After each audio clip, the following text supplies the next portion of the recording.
জি আয় বলো ঘটনা শোনো মুমিনে মুমিনা জি আয় বলো ঘটনা শোনো মুমিনে মুমিনা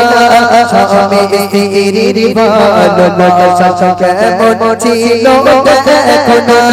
ওরে স্বামী স্ত্রীর ভালোবাসা কেমন ছিল দেখো না বাদশাহ ছিল আইব নবী তার ছিল চারটি বিবি সুখে দুঃখে তাদের নিয়ে জীবন কাটায় আইব নবী বাদশাহ ছিল আইব নবী তার ছিল চারটি বিবি সুখে দুঃখে তাদের নিয়ে জীবন কাটায় আইব করলো শুরু পরীক্ষা আইব নবীকে গাতা করলো শুরু পরীক্ষা আইব নবীকে গাতা হলো যাকে ছিল আর হলো বালাখাতা হলো যাকে ছিল আর হলো বালাখাতা আইব নবীর চারজন স্ত্রী ছিল এবং আইব নবীর যা ধন সম্পত্তি ছিল আল্লাহ পাকের পরীক্ষা শুরু হয়ে গেল। আল্লাহ পাক রব্বুল আলামিন যখন আইব নবীকে পরীক্ষা নিচ্ছে ধন সম্পত্তি উট দুম্বা যা ছিল সব ধ্বংস হয়ে গেল এবং আইব নবীর চারজন স্ত্রীর ভিতরে দুটো ভাগ হয়ে গেল। কটা ভাগ শোনা? এই জোরে বলো কটা? দুটো ভাগ হয়ে গেল। আম্মাজান রহিমা একা একদিকে আর তিনজন বিবি আর একদিকে। তো দুটো দল হয়ে গেল। দুটো দলের ভিতর তিনজন বিবি যুক্তি করছে মানে বলা বলি করছে বলে এই বু বলে কি হয়েছে বলে আইব নবীর তো সব শেষ হয়ে গেছে এইবার খাবি কি বলে তুই খাবি কি বলে এক কাজ কর যখন খাওয়ার কিচ্ছু নেই সব তো শেষ হয়ে না খেয়ে মরবো চ তিনজন পালাই চ তিনজনে পালাই। এবার আমার যদি পকেটে পয়সা থাকে খুব যদি আমি আয় করতে পারি ভালো তাহলে আমার বউ আমাকে ভালোবাসবে আমার শ্বশুর বাড়ি গেলে আমার শাশুড়ি বিরাট যত্ন করবে করবে না বাপ? বুকে হাত দিয়ে বলেন করবে। কিন্তু আমার পকেটে না পয়সা থাকলে আমার বউ ওই টোটোওয়ালায় টোটোয় উঠবে আর ওই টোটোওয়ালার সঙ্গে ভেগে যাবে বুঝতে পারেননি। কিন্তু আর আম্মাজান রহিমা বলছে যে আম্মাজান রহিমা ও স্বামীকে ভক্ত স্বামী না খেয়ে মরুক এখানে থাক কিন্তু আমরা তিনজন চপালাই বলছে দেখুন চিন্তা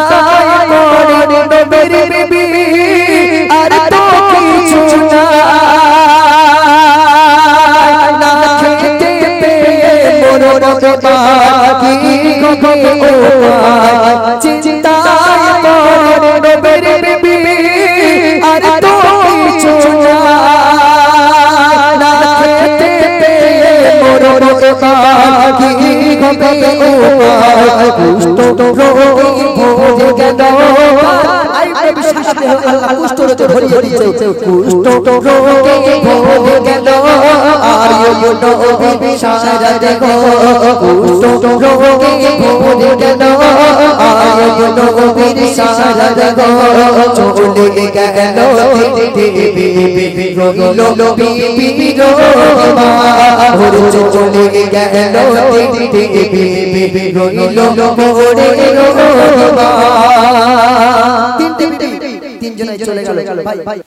তিনটে বিবি তিনজনাই চলে গেল শুধু একা আম্মাজান রহিমা রয়েছে। আইব নবী আল্লাহ আরো কঠিন পরীক্ষা নিচ্ছে সারা দেহে কুষ্ঠ রোগ ভরিয়ে দিয়েছে। এবারে ওর থেকে বড় কঠিন রোগ দিয়েছে আল্লাহ যে সারা শরীর পচে গেছে গন্ধ বার হচ্ছে গ্রামের মানুষ থাকতে পারছে না। গ্রামের মানুষরা আইব নবীর কাছে এসে বলছে আইব তোমাকে আর এই গ্রামে থাকতে দেওয়া যাবে না তোমার জন্য আমরা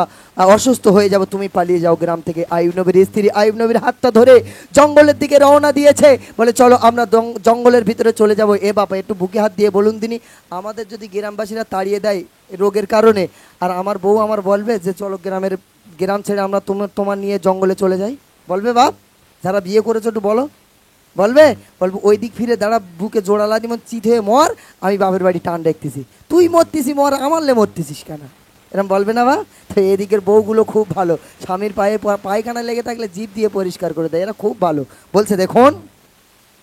শরীর গোতে দুরন্ত চচায় সারাকে রামা গাবাশিরা সবাইনে আইব নবীর তারা শরীর গোতে দুরন্ত চচায়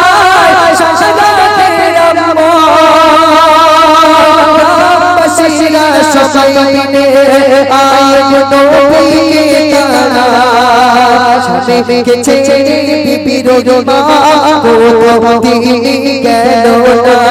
স্বামীকে ছেড়ে বিবির মা কোথাও দিয়ে গেল না স্বামীকে গিয়ে গুটি গুটি পায়ে জঙ্গল দিল রওনা স্বামীকে গিয়ে গুটি গুটি পায়ে জঙ্গল দিল রওনা আমার হসপিটালে ভর্তি করে খুব মন দিয়ে শুনবেন হসপিটালে ভর্তি করেছে ডাক্তার চেক করে বলতে দুটো কিডনি খারাপ হয়ে গেছে এখন বাড়িতে খবর এসে আমার বউ শুনে বাপের বাড়ি ফোন করে বলবো বাবা বলে কি হয়েছে মা বলে ও মাল আর বেশি দিন বাঁচবে না তুমি অন্য জায়গায় কন্ট্যাক্ট করো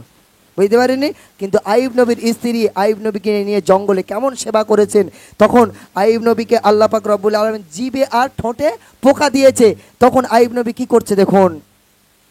পোকায় ভরে গেল গো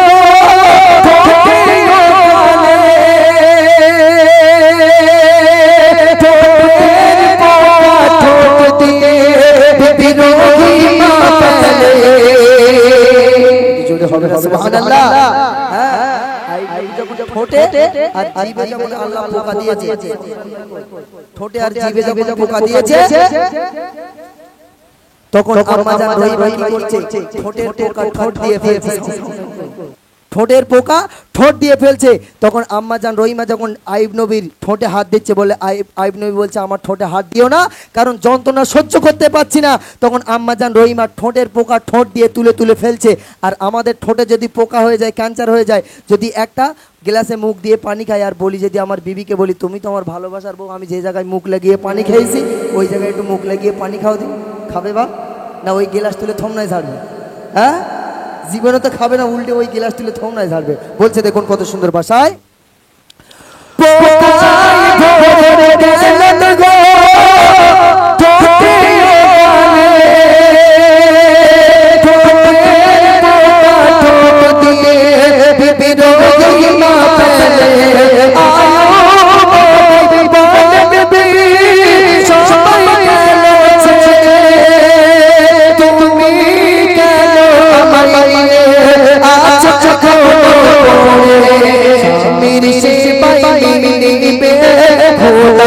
জান্নাত নসিবে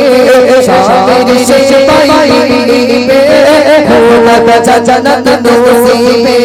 তাই জীবন গেলেও ওর খুশিবা স্বামীকে ছেড়ে যাব না তাই জীবন গেলেও ওর খুশিবা স্বামীকে ছেড়ে যাব না তাই জীবন গেলেও ওর খুশিবা স্বামীকে ছেড়ে যাব না